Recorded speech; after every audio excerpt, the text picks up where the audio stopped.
I never thought my rainwater collection system would spark a war, but when the HOA came after my water rights, they didn't realize who my lawyer was. I had always considered myself a pretty simple guy. I wasn't looking for trouble. I didn't want to start a revolution. But sometimes, when you're minding your own business and doing the right thing, people with more power and money start to notice you. And when they do, you better be prepared to fight back, because they will do whatever it takes to tear you down. It all started with a letter that arrived on a Thursday morning, tucked inside my mailbox, just like any other piece of mail. But this wasn't a bill or a newsletter from the community. No, this was a warning. A warning from the Homeowners Association, HOA. I opened the envelope, feeling the weight of it in my hands as I read the first few lines. Dear Mr. Mitchell, this notice serves as a formal warning regarding unauthorized structures on your property. My heart dropped into my stomach. Unauthorized structures? I glanced out the window at the 3 rainwater collection tanks in my yard, tanks I'd set up to water my garden. They'd been there for 2 years without a single complaint. They were hidden behind a fence, practically invisible from the road. I walked outside to inspect the tanks, still not sure what was happening. There was nothing illegal about them. In fact, they were an eco-friendly solution that saved water, something the HOA should have supported. But instead, they saw them as a problem. The letter went on to state that I had 14 days to remove the tanks or face a fine of $100 per day. $100 per day? That would add up to over $3,000 a month. As a high school teacher, I couldn't afford that. Not to mention, those tanks weren't just a practical tool. They were part of my family's legacy. My garden was my pride and joy, growing heirloom tomatoes and peppers from seeds my grandmother had passed down to me. These were rare varieties that existed nowhere else. They weren't just plants. They were history. I crumpled the letter in my hand and marched straight to my neighbor Tom's house. If I was going down, I wasn't going down alone. Tom didn't even need to say anything when he opened the door. He just held up his own letter, identical to mine. Judith's at it again, huh? He asked. Judith? I muttered under my breath. Just the mention of her name made my blood boil. Judith Winters had become the HOA president just 6 months ago, and the neighborhood had changed overnight. What used to be a peaceful, friendly place had become a place where people kept to themselves. Gardens became neatly trimmed rows of identical plants. Fences were all painted the same bland beige.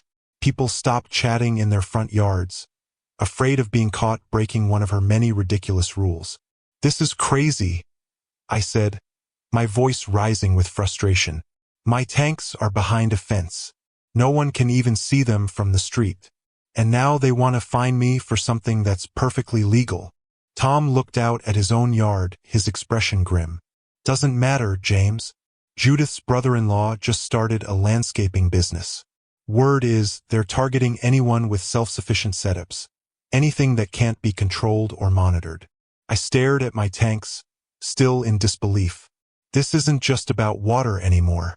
This is about power. Tom sighed. Yeah, you better watch out, James. The HOA won't stop until they get what they want. That night I couldn't sleep. The letter kept running through my mind. The more I thought about it, the angrier I got. This wasn't just about my rainwater tanks. This was about the HOA trying to control my life, my property, and my rights. And they were willing to use intimidation to make me back down. The next morning, I called the number on the letter, my hands still shaking. Pinecrest Gardens HOA. This is Marcus speaking. A smooth, practiced voice said on the other end. This is James Mitchell from 1478 Sycamore Lane, I said, trying to stay calm. I received a notice about my rainwater collection system, but they're perfectly legal according to city code. I've had them for over 2 years with no complaints. There was a long pause on the other end, followed by the sound of keyboard clicks. Yes, Mr. Mitchell, I see. The board has determined that your water collection system violates Section 8.3 of the Covenant regarding unsightly structures, Marcus replied. Unsightly? I said, my voice rising with frustration. My tanks are behind a fence. They're not visible from the street. How can they be unsightly? That's the board's determination, Mr. Mitchell, Marcus said. his voice growing colder. Perhaps Pinecrest Gardens isn't the right neighborhood for your alternative lifestyle choices. Alternative lifestyle choices, like collecting rainwater? The word stung, as if I was doing something wrong for simply trying to conserve water. I clenched my fists, trying to keep my cool. "I'd like to appeal this decision," I said, my voice shaking but determined. "You're welcome to address the board at next month's meeting," Marcus said. "Until then, the removal deadline stands." I hung up the phone and immediately called the city planning office. The woman on the other end sounded sympathetic. "Your rainwater system is absolutely permitted under city code," she confirmed. "But if your HOA's covenant is stricter, they can enforce those rules." Stricter? I couldn't believe what I was hearing. The city allowed it, but the HOA could override it with their own rules. How was that fair? I spent the rest of the day researching HOA laws and finding out how I could fight back. I was determined not to let them take away something that meant so much to me. But as I delved deeper into the HOA's practices, I realized this wasn't just about my rainwater tanks. It was about power, money, and control. That evening, as I watered my garden for what might be the last time, my elderly neighbor Elaine waved me over to her fence. "I heard about your trouble," she said in a hushed voice, looking around nervously. "Yeah," I said. "They want me to remove my rainwater tanks. I can't believe it." Elaine's face hardened, and she lowered her voice even further. "Be careful, James. Judith did the same thing to the Garcias last month. They had to remove their solar panels. And I've heard rumors about other people she's targeted." My stomach sank. "What do you mean?" I asked. "Last year, before you moved in, a man named Raymond stood up to Judith about his koi pond. 2 days later, all his fish were dead. Nobody could prove anything, but..." I froze, the weight of her words settling over me. "Are you saying she..." "I'm not saying anything," Elaine cut in quickly. "Just watch your garden carefully, and be careful with what you say." The next day, I set up a security camera in my backyard. It felt paranoid, but something in Elaine's warning had triggered a deep sense of unease inside me. I needed to protect my garden, my home. I couldn't just let the HOA destroy everything I had worked for. For the next 3 days, nothing happened. I watched the footage every morning, hoping to see nothing. But the longer I waited, the more I feared that nothing would happen until it was too late. Then, on the 4th night, I got the alert. It was 2:17 a.m., and the motion sensor had picked up movement near my fence. My heart raced as I pulled up the security footage. The image was grainy, but clear enough to see a figure in a dark jacket slipping along my fence line. My blood ran cold as I watched the figure pour something into my 3rd water tank. I ran outside in a panic, flashlight in hand. By the time I reached the backyard, the figure had disappeared, but I could still feel the weight of what had just happened. I rushed to check my water tanks. The first 2 seemed fine, but as I peered into the 3rd, I noticed something off about the surface of the water. It didn't reflect the light the same way. I grabbed my phone and snapped a picture of the tank before heading straight to my friend Rachel, who worked at the community college. She had a small lab, and I knew she could help me identify whatever had been poured into my water. "Give me a few hours," Rachel promised when I handed her the sample. But as I waited, the fear grew stronger. What had they put in my water? What was this going to do to my garden? By the time Rachel called me back, I had already started to feel the weight of the situation pressing down on me. The sun had set, and the cool evening air did nothing to calm my nerves. I could hear the wind rustling through the trees outside, but all I could think about was my garden. My heirloom tomatoes, my peppers, plants that I had carefully cultivated for years, were at risk. "James." Rachel's voice was low and serious when she picked up. "I ran some tests on the water. This is bad." I felt a chill run through me as I gripped the phone tighter. "What do you mean, bad?" "The sample from the 3rd tank contains high levels of copper sulfate and glyphosate," Rachel continued, her voice tinged with disbelief. "These are industrial-grade herbicides. These chemicals are used to kill plants. You should not have this in your water, at least not anywhere near your garden." I stumbled back, my breath catching in my chest. "Are you sure?" "Positive." Don't touch the water. Don't even go near it without gloves. If these chemicals leach into the soil or the water table, it could affect the entire neighborhood. This isn't just about your garden anymore. The room seemed to spin around me as I took in what Rachel had just told me. They had poisoned my water. They had poisoned the one thing that kept my garden alive. The one thing that made it all worth it. I hung up the phone, feeling the weight of the situation crash down on me. I had to act fast. If this was as serious as Rachel said, I couldn't afford to wait. I rushed back to my garden, my hands shaking as I disconnected the irrigation system from the third tank. I wasn't sure if I had caught it in time, but I couldn't just stand there and do nothing. Tom showed up at my fence not long after, looking concerned. I didn't even have to say anything. I simply held out the lab results. He scanned them quickly. His face darkened. "This is bad, James. This is criminal. We need to do something." I nodded, my mind already racing. "I'm going to the police," I said, determination hardening in my voice. The next morning, I was at the police station by 8 a.m. I didn't wait. I didn't have the luxury of time. I had everything ready, security footage from the night of the poisoning, the lab results showing the chemicals in my water, and the photos I'd taken of the damage to my plants. If I couldn't get them to stop the HOA, I had to make them face the consequences of their actions.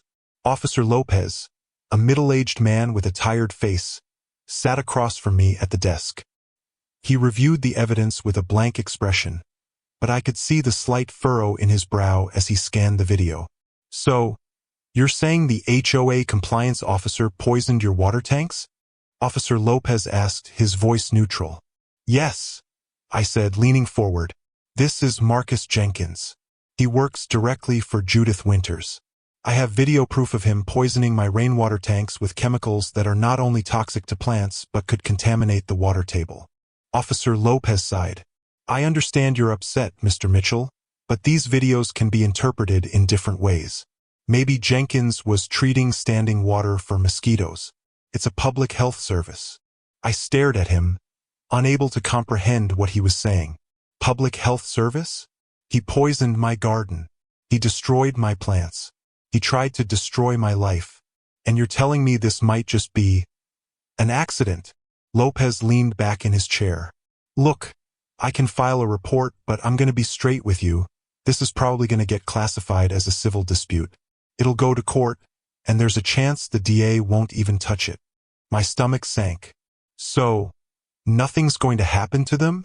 You need to get a lawyer, document everything, and build your case," he said, almost as an afterthought. "But I can tell you right now, this is not a criminal matter.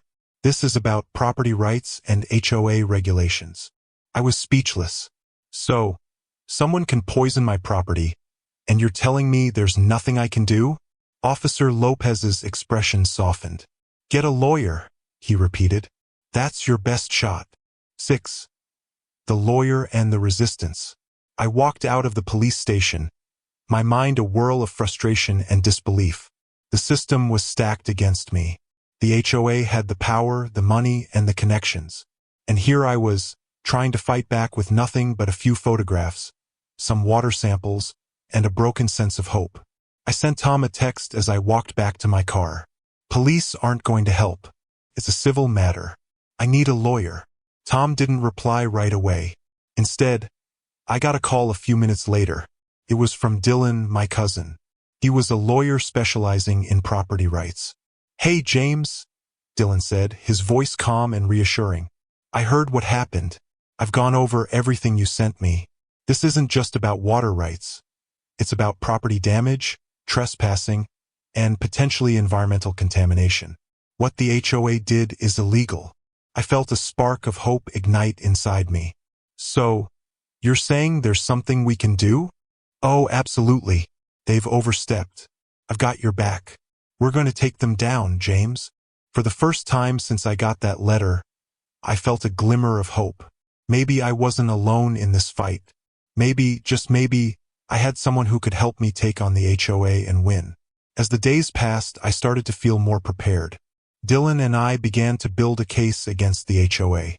We started gathering evidence, documenting every instance of selective enforcement and illegal activity by the board. But we knew that going to court wasn't going to be enough. The HOA had too much power, too many connections. We needed to rally the community. I reached out to my neighbors, and slowly but surely, more and more people began to speak up. People who had been too afraid to take a stand before now found the courage to join me. I wasn't fighting this alone anymore. This wasn't just my battle. It was a battle for the future of Pinecrest Gardens. One evening, I met with a small group of neighbors in Tom's living room. There was Elaine, the retired chemistry teacher who had lost her roses to a random height restriction.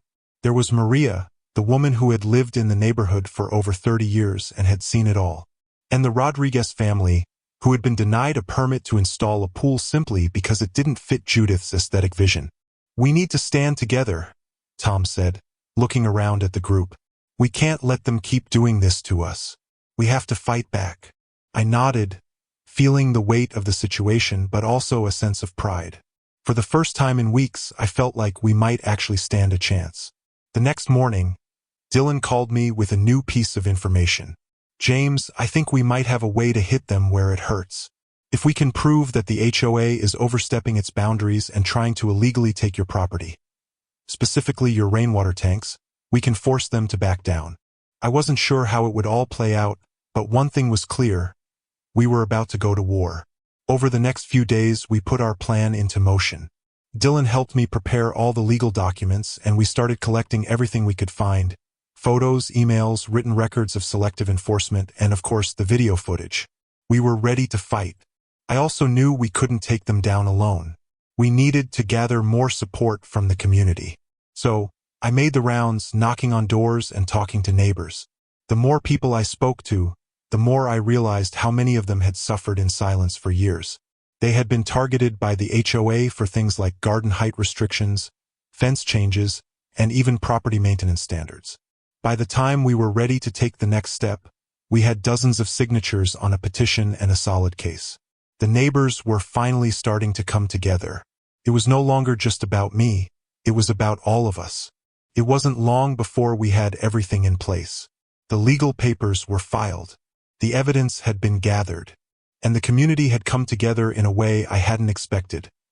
Neighbors who had once avoided each other now stood together, unified by the common enemy we faced. Judith Winters and the HOA had pushed us too far, and we weren't going to let them win. Dylan, my lawyer, had prepared everything. The evidence we'd gathered: video footage, photos, emails, and official records, painted a picture of corruption, greed, and abuse of power. But we weren't just going to rely on documents. We needed to show the HOA's true face. We needed to make them understand that they couldn't continue terrorizing this community. The morning of our first hearing, I stood outside the courthouse with a sense of dread. My palms were sweaty, my heart pounding in my chest. This wasn't just about my garden anymore. It was about all of us, our homes, our families, our rights. The fight had become bigger than anything I could have imagined when I first set up those rainwater tanks. I met with Dylan just before we entered the courtroom. "They're going to try to discredit you," he said, his eyes hard with determination. "But we've got the evidence, James. They won't get away with it. Just stay calm, stick to the facts, and we'll take them down." We walked into the courtroom, where the HOA's lawyers were already waiting. They looked confident, smug even, as if they knew the deck was stacked in their favor. But they hadn't counted on the power of a united community, and they certainly hadn't counted on me. The hearing began, and the atmosphere was thick with tension. I sat at the witness table, my hands resting on the edge, trying to steady my nerves. Judith sat at the front, her arms crossed, her face a mask of calm superiority. Marcus Jenkins, the compliance officer, sat beside her, looking nervous but trying to maintain an air of authority. I knew he was sweating bullets. After all, I had video proof of his illegal actions. The judge, an older man with silver hair and a stern expression, called the proceedings to order. "Mr. Mitchell," he said, addressing me, "you've accused the HOA of poisoning your rainwater collection system and violating property rights. Do you have evidence to support these claims?" I stood, my voice steady despite the nervous energy coursing through me. Yes, Your Honor. I have video footage showing the HOA compliance officer, Marcus Jenkins, pouring industrial herbicides into my rainwater tanks. These chemicals are not only toxic to plants, but can also contaminate the groundwater. The judge nodded and motioned for the court recorder to start the video. I watched as Marcus's face appeared on the screen, clearly visible as he poured the chemicals into my tanks. The silence in the courtroom was deafening. You could hear a pin drop as the video played, showing Marcus pouring the poison into the very system that was meant to provide life to my garden. The gasps from the gallery were audible. Judith's face drained of color. I could see her clenching her fists under the table, her eyes darting to Marcus. The video ended, and the judge turned his gaze toward her. "Mrs. Winters," the judge said, his tone measured but firm. "Do you have an explanation for this?" Judith opened her mouth to speak, but before she could, Marcus stood up, looking visibly uncomfortable. "Your Honor," he said, his voice shaking slightly, I was just doing my job. I thought the tanks were a health hazard, and I was trying to prevent any issues with standing water." The judge raised an eyebrow. "Health hazard?" he asked. "You thought pouring industrial-grade herbicide into someone's water tanks was a reasonable solution?" Marcus swallowed hard. "I didn't think it would cause harm. I was just following orders." "Whose orders?" the judge asked, his voice stern. Judith's hand shot up. "That's enough, Marcus," she snapped. But it was too late. The damage was done. Her tone had betrayed her, and the judge noticed. The courtroom shifted. The energy had changed. The HOA's carefully constructed defense was starting to crumble. The hearing continued, and I watched as the evidence piled up. Dylan and I had done our homework, and the truth was undeniable. The more we presented, the more the judge seemed to doubt the HOA's version of events. At one point, Maria Garcia, one of my neighbors, took the stand. "I've lived in Pinecrest Gardens for over 30 years, she said, her voice strong and clear. "And I've seen the changes Judith has made to this community. She's always pushing for more control. First, it was the fences. Then it was the gardens. Now she's going after James's water rights." The room fell silent as Maria spoke. People started to murmur among themselves. More neighbors stood up, and one by one, they added their voices to the chorus, telling their stories of how they had been unfairly targeted by the HOA. It was no longer just about me. It was about everyone who had been silenced, intimidated, or punished by Judith and her board. Dylan stood, addressing the judge. "Your Honor, what we are seeing here is not a single isolated incident. This is a pattern of behavior, a pattern of selective enforcement, manipulation, and illegal activity by the HOA. This is not about garden aesthetics or property value. This is about greed and power." The judge looked at me, then at the evidence, and then back at Judith. His next words were a hammer blow. "Mrs. Winters, I don't need to hear any more. You've abused your power. You've violated property rights, and you've damaged not only Mr. Mitchell's property but the trust of this entire community. I'm ordering a full investigation into the HOA's actions, and you and your board will be held accountable." The courtroom erupted into applause. Neighbors cheered. People who had been too afraid to speak up before now found their voices, their support for me turning into a tidal wave that couldn't be stopped. The days that followed felt like a blur. The court ruling was just the beginning. While the HOA board was temporarily removed, an investigation into their illegal activities was launched. We were all ready to take action, to see this fight through until the end. And the community, our community, was stronger than ever. The bond we shared was unbreakable. The fear that had held us back for so long was finally gone. We had fought back and we had won. As for Judith and Marcus, their reign of terror came to a screeching halt. Their manipulations were exposed, and the community voted to remove them from office. The corrupt system they had built crumbled, and a new era began for Pinecrest Gardens. It was a fresh start, a neighborhood rebuilt on transparency, fairness, and mutual respect. My garden, too, began to heal. The heirloom tomatoes started to thrive again, and my once wilting plants slowly began to show signs of life. The water tanks, now fully restored and legally compliant, were a symbol of our victory. But they weren't just symbols of what we had lost. They were symbols of what we had gained. As I sat in my garden, watching the sun set over Pinecrest Gardens, I thought about everything that had happened. The fight had been long, exhausting, and sometimes overwhelming, but it had been worth it. I had learned something about myself in those dark moments, the importance of standing up for what's right no matter the cost. I had learned the true power of community, and I had learned that sometimes one person standing up is all it takes to ignite a change.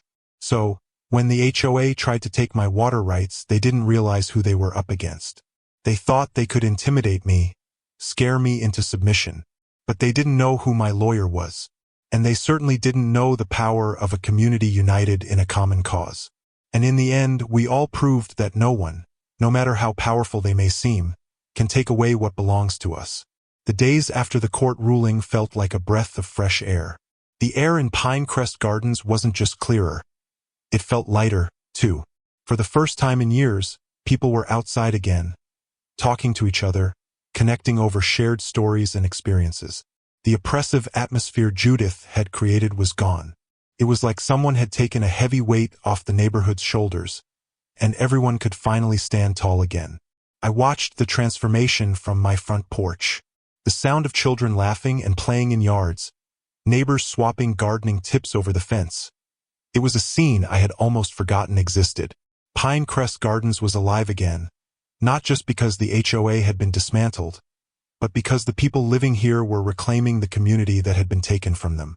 Tom and I met up one afternoon, sitting on the porch of his house, watching the changes unfold before us. "You ever thought about what this place was like before Judith took over?" he asked, taking a sip of his lemonade. I shook my head, smiling. "It feels like it was always meant to be this way. Like this is the community I've always wanted." Tom nodded. "It's funny how one person standing up can change everything. Who would have thought? A couple of rainwater tanks and a fight with the HOA, and now we're here." "It wasn't just me," I said, my voice full of pride. "It was all of us. Every person who stood up, who was willing to say, 'No, enough is enough.' We couldn't have done it alone." With the HOA dismantled, the new board took shape, but not without a few bumps in the road. We needed transparency, accountability, and fairness, and most importantly, we needed to ensure that no one would ever use fear and intimidation to control us again. Dylan, my lawyer, had been instrumental in all of this. But it wasn't just about legal victories. He had a vision for a community where we could live freely, without the constant overreach of the HOA. He helped us rewrite the covenants, ensuring they were fair and open to all homeowners.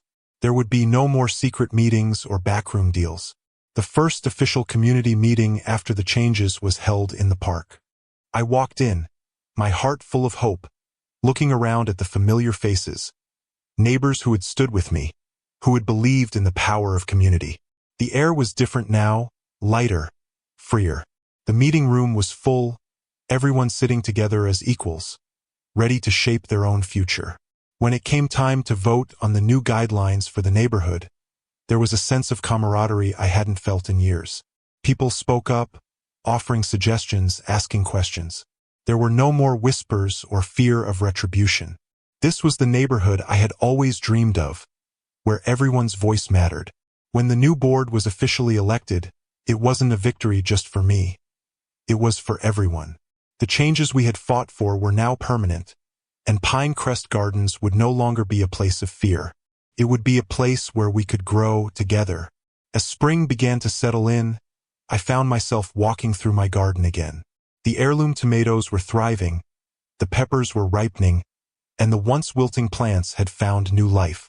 It felt like everything was coming full circle. The rainwater tanks, once seen as a threat, were now symbols of resilience. They were no longer just tanks collecting water. They were part of the new Pinecrest Gardens. Neighbors stopped by to admire the garden, many of them commenting on the changes they had seen in their own yards. Everyone was experimenting with new plants, new systems, and new ways to care for their homes. The freedom we had gained wasn't just about legal rights. It was about reclaiming our sense of agency over our lives. One afternoon, as I worked in the garden, I heard a knock on my gate. I turned around to find Marcus standing there, his hands buried deep in the pockets of his worn jacket. He looked different now, tired, humble, but with a sense of regret in his eyes. "James," he said, his voice quieter than I remembered. "I wanted to apologize for what happened. I was just trying to keep my job, but I let myself get swept up in everything. I didn't realize the damage I was causing. I never should have done what I did to your garden." I paused, looking at him. Part of me wanted to be angry, to remind him of what he'd done. But another part of me saw the man who had lost his way and was trying to make amends. "You didn't just poison my garden," I said softly. "You poisoned this whole neighborhood. But it's not just about the garden anymore. It's about the people here, the ones who stood up and fought for what was right. You have to understand that." Marcus nodded, his face somber. "I do. I see it now. I've been helping out at the community garden, trying to make up for it. If there's any way I can help you, anything I can do, let me know." I studied him for a moment, and then I nodded. "You're here. That's all I need. We've got a new start. Maybe it's time we all start fresh." The community continued to grow stronger, and the changes we had fought for began to take root in every corner of Pinecrest Gardens. The new HOA was transparent, fair, and focused on creating a space where people could live freely without fear of being silenced. We put systems in place that encouraged sustainability, self-sufficiency, and community building. Our neighborhood had become an example of what could happen when people stood up for what was right. I still remember the day when the local news came to do a story on our transformation. They interviewed several of my neighbors, and we all talked about how we had come together to take back our homes and our rights. The reporter asked me if I regretted the manure incident. I thought about it for a moment, and then I smiled. I regret that it had to come to that. But sometimes you need to make a big stink to clear the air. The story went viral. People from all over the country reached out, thanking us for standing up. They shared their own stories of HOA overreach and asked how they could fight back. Our victory wasn't just our own. It was a victory for everyone who had ever been silenced by an unjust system. As I looked around at the neighborhood we had rebuilt, I couldn't help but feel proud. We had taken back our homes, our rights, and our dignity. Pinecrest Gardens had gone from a place of fear to a place of freedom. That evening, as I sat in my garden, surrounded by the fruits of my labor, I thought about everything we had been through, the battles, the victories, and the community that had come together to fight for something bigger than just one person. It wasn't just about water tanks. It was about standing up for what was right and ensuring that no one, no matter how powerful, could take away what belonged to us. I looked around, watching the sun set over Pinecrest Gardens. The fight had been hard, but it had been worth it. And now we had a future, one that no HOA, no matter how big or how powerful, could ever take away. When they tried to take my water rights, they didn't realize who my lawyer was. But what they really didn't realize was that they were taking on a whole community.